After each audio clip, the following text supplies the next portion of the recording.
కన్నీట కరిగిన స్మృతులు, గుండెల్లో ఎన్నో వ్యథలు, విశ్వాసుల జీవితాలు పలుకుతున్న సాక్ష్యాలు.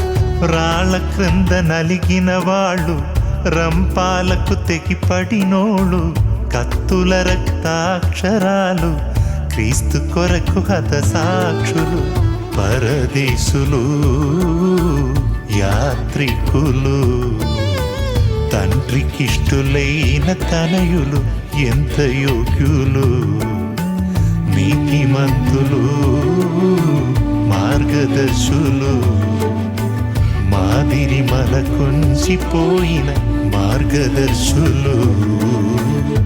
కన్నీట కరిగిన స్మృతులు, గుండెల్లో ఎన్నో వ్యథలు, విశ్వాసుల జీవితాలు పలుకుతున్న సాక్ష్యాలు.